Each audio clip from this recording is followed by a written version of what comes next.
Welcome once again, dear friends, and today it is the third video on exchange rate system.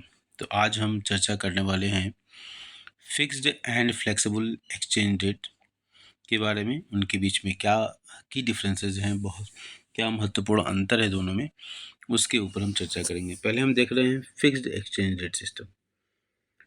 Fixed exchange rate is determined by the government. तो fixed exchange rate कौन करता है? Government करती है। और ये market जो rate of exchange होता है, मार्केट इक्विलिब्रियम एक्सचेंज रेट, जो कि मार्केट फोर्सेस के द्वारा डिटरमाइन किया जाता है, उससे ऊपर या उससे नीचे। अगर ऊपर है तो वो डिवैल्यूएशन का केस बन जाएगा, और अगर नीचे है तो रीवैल्यूएशन का केस बन जाएगा। Okay, the flexible exchange rate system क्या होता है? Flexible exchange rate is determined by the forces of supply and demand in the international money market. तो ये मार्केट फोर्सेस के द्वारा डिटरमाइंड होता है flexible exchange rate system.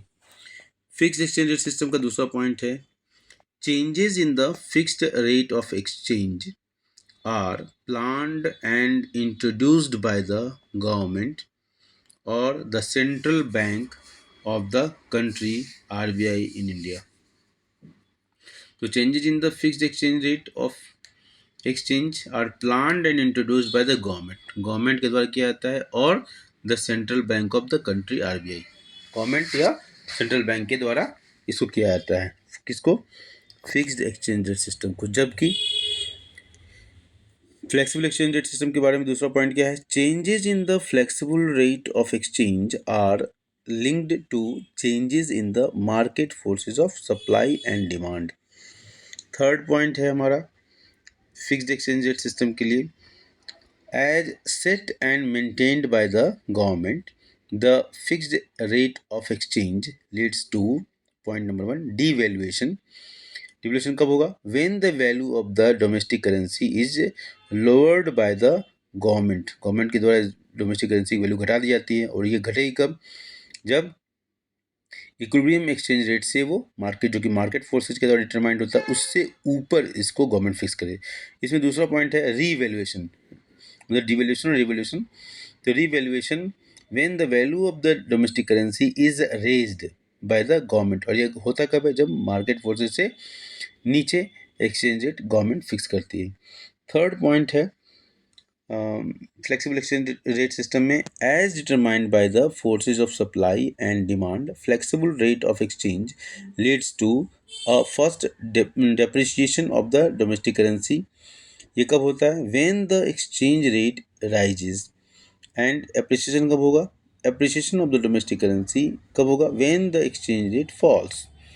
Fourth point है फिक्स्ड एक्सचेंज रेट सिस्टम में, to maintain the fixed rate of exchange at a particular level, the government needs to keep a large stock of foreign exchange. इसके लिए government को fixed exchange rate system में government को बहुत बड़ी मात्रा में आपको फॉरेन एक्सचेंज रखना पड़ता है। फ्लेक्सिबल एक्सचेंज रेट सिस्टम का चौथा पॉइंट है, flexible exchange rate does not require any large stock of foreign exchange as its level is set by the market forces of supply and demand. Next हमारा पांचवा point है, degree of speculation is very low in the system of fixed exchange rate. It arises only when people expect some changes in the government policy. Degree of speculation is very low in the system of fixed exchange rate. ठीक है, इसमें speculation की संभावना नहीं होती है fixed exchange rate system में. It arises only when people expect some changes in the government policy. ये कब ये आता है? जब it arises only when people expect some change in the government policy. अब पांचवा पॉइंट है हमारा फ्लेक्सिबल एक्सचेंज रेट सिस्टम में कि degree of speculation is very high in the system of flexible exchange rate. इसमें स्पेकुलेशन की संभावनाएं बहुत बढ़ जाती हैं क्योंकि मार्केट फोर्सेस के ऊपर होता है. तो degree of speculation is very high in the system of flexible exchange rate. It is because of the uncertainty of market forces of supply and demand. तो मार्केट फोर्सेस जो हैं मतलब डिमांड और सप्लाई, ये इसमें बहुत अनसर्टेनिटी होती है, इसकी वजह से स्पेकुलेशन की संभावना बहुत बढ़ जाती है। तो ये हमारे जो इंपॉर्टेंट पॉइंट्स हैं फिक्स्ड एक्सचेंज रेट सिस्टम और फ्लेक्सिबल एक्सचेंज रेट सिस्टम में, इसको ये बहुत ही इंपॉर्टेंट है।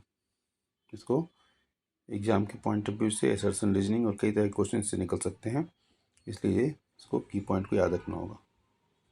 Thank you.